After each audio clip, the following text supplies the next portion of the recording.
Willkommen, bienvenue, and welcome back to Opus Magnum with Lyte. And we're here with the Hangover cure, also known as water. And we're gonna start here such that you don't see how many cycles you're supposed to have in the optimal solution, because I want to be able to talk through it without you knowing the answer going in, such that you, if you're really quick with the math, can do it and see if you get the same number that I do by the time I reveal that number. So I've given you plenty of time now to just think it over a little bit. You can do extra math while I'm talking about it. But how do you go about figuring it out? So first, you need to find your bottleneck. What's going to slow you down?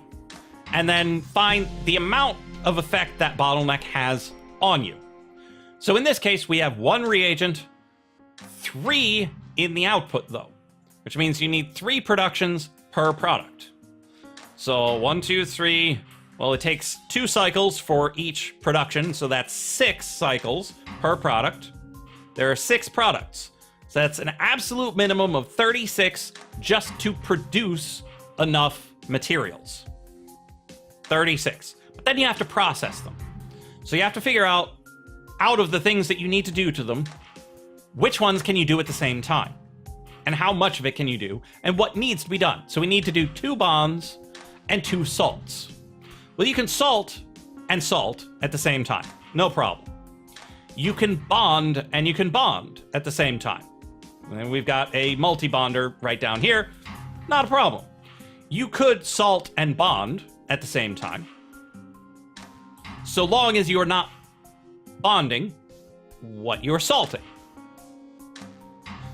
So all of that taken into account, you have to do at least 2 separate things. Whether it's a double bond and a double salt, or a bond and salt and bond and salt, you need to do 2 things. And then you need to dump it in the bin. So that's 2 things and then a dump. So that's 3 cycles worth of extra stuff. So you'd think going in, you need about a 39. You don't know that you can reach 39 necessarily. Your inputs, outputs, and modifications might require an additional cycle or 2 or 3 or 5. Who knows? But 39 is as low as you're ever going to have to go. So if you can get to 39, you know that you're done, because you cannot go any lower. Now, in this particular case, you can get to 39. But knowing that you might get to 39 means that when you get to 40, you're like, maybe I can do something a little bit better. So what we were looking at right now is the minimum area solution. It uses no extra empty hexes. It just grabs things, moves them around. But you'll have a little red flag about the cost because it uses a piston instead of an arm. Now, sometimes single arm is not possible, but in this particular case, it is. This is a great one for this particular cases. So this one, you just grab things with the arm, move them to where they need to be, grab, move, bond, grab. There you go. For the minimum cost, we do in fact need to use a regular arm, and that causes some irregularities in what needs to happen, because now you have to twist things around, and twisting things around often ends up using these empty hexes, unless you've got a lot of things that you can play around with. Using a single arm and flipping things about will make a larger area. And this is a vastly larger area than what we had before, but the cost is slightly less. And when you're trying to play a game for optimal area, optimal cost, optimal cycles, you need to take these things into account. Now, if you only play this for optimal cycles, great. If you've got your own metric, feel free to use that too. If you use mine, well, then use mine. In this particular case, minimal cost. We had the minimal area on the other, so let's look at something to do with cycles. Now, this cricket bat is what I designed on my stream, and I love the way it looks. Just the way that it stays nice and symmetrical, it sets it up, drags it along. It's really quite good. And it's nearly optimal. You've got that 40, but you're like, 40? 40? Really? 40? And so you go, well, could I do it just ever so slightly different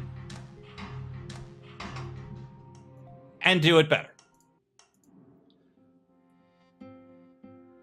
Well, you kinda can. Now, this is not the only way to do this, because you could theoretically do it for cheaper. If, well, I'm not going to guarantee you can do it cheaper, but you would be able to grab this middle one from the track and push it all the way up. But I don't think you'd have enough time to reset properly, because you need to grab, that's one, move, move, move, drop, move, move, move. So that's 1, 2, 3, 4, 5, 6 moves, a grab, and a drop, which would make our cycles wrong, and then you have to have more add more things, and that's probably not the way to go. But the trick to this one is that we grab this early with this 4, such that instead of having the grab here with the piston, where it has to grab it after it's arrived, we have grabbed it prior to that arrival, which means it's good to go the moment it arrives. Which is where we save that one cycle, where instead of picking it up, we're just moving, because we picked it up the cycle previous.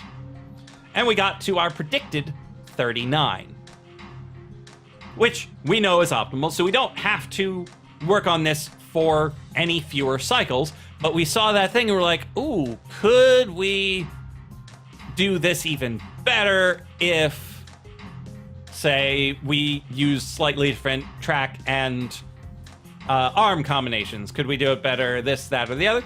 And you can try those things out. And if you have your own metric, use it. If you want to use mine, we can use mine. And in this case, we are really close to our other solution, where we've got 150, 40, 14 versus 155, 39, 16. And you go, well, is that one cycle worth the 2 area and the 5G? Well, you can be subjective about it and go, well, I want that one cycle. Or you can be like, well, asymptotically, they're the same. That one cycle doesn't matter. Go for the area and the cost. Or you can bust out your calculator and crunch some numbers. I personally like my particular metric for it, but you might have your own. So mine, we take the 155 times 39 times 39 times 16. Take the log. We've got 657. Well, 658. How about we just remember 66? 66 is easy to remember. And then for the good old cricket bat, we do 150 times 40 times 40 times 14. And we get 6.5. So according to my metric, the original cricket bat is actually slightly better.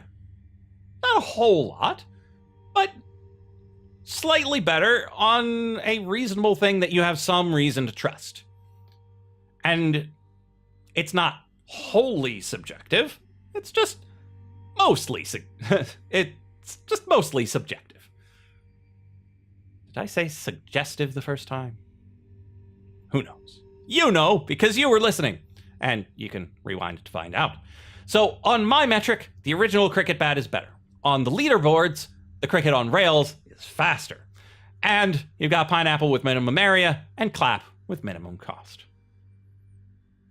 So if you've got a fantastic solution to this particular puzzle, feel free to share it down in the comments or on Discord or on Twitter. I am on Twitter. People tend not to tweet me, so now that you've got gifts that you can send my way, feel free to tweet them at me. I'd love to see them.